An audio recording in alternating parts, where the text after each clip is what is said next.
Hi, I'm John Messer, and today I'd like to talk to you about how you find emerging leaders for your church. Every church I know is looking for more leaders, and there are some very simple ways we can find emerging leaders that will be the best leaders in your church. What I'd like to introduce you to is the leader-follower matrix, which helps us understand that, number one, not all followers are the same, and not every follower is appropriate to become a leader. So if we look at the matrix with the two axes of how engaged they are. There are those who are disengaged and those who are engaged.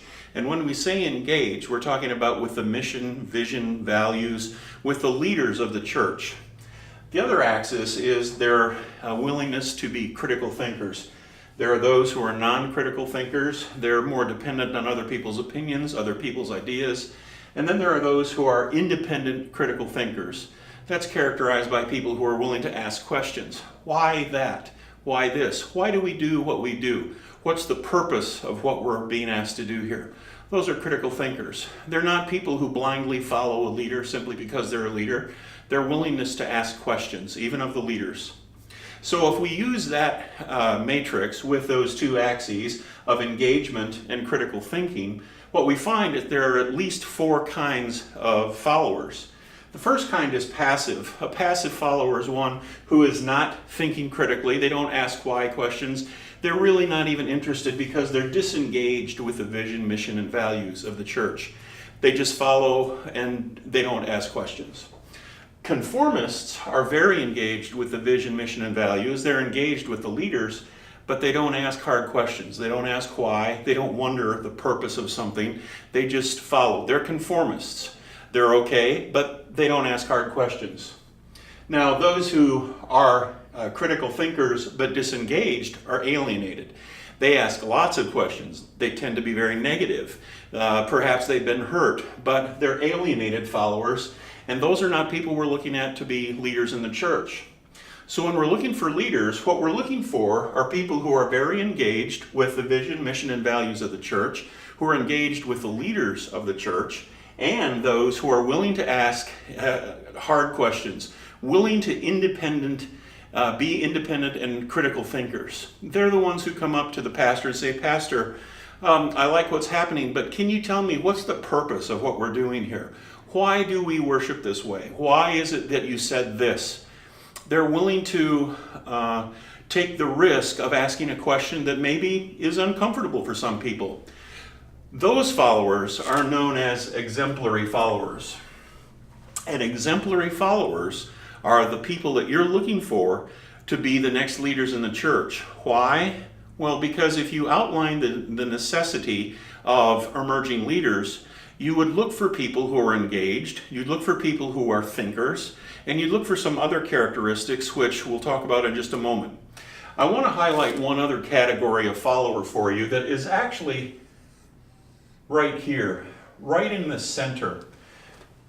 They aren't too far one way or the other. They may ask a question, but they're not particularly critical thinkers. They're kind of engaged, but not very engaged.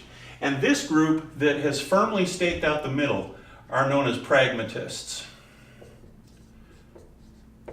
They do enough to get along, but they never rock the boat. They are engaged, but not too much. It's comfortable. We're going to talk more about this leader-follower matrix in future sessions, but I just want to introduce this to you. This is a very interesting way of following that we'll talk more about in those days. So, getting back to what makes an exemplary follower and how exemplary followers are the best emerging leaders, I want to just highlight for you that the best emerging leaders are then those who are exemplary followers. Who follows well? Who is not only engaged, but asks good questions?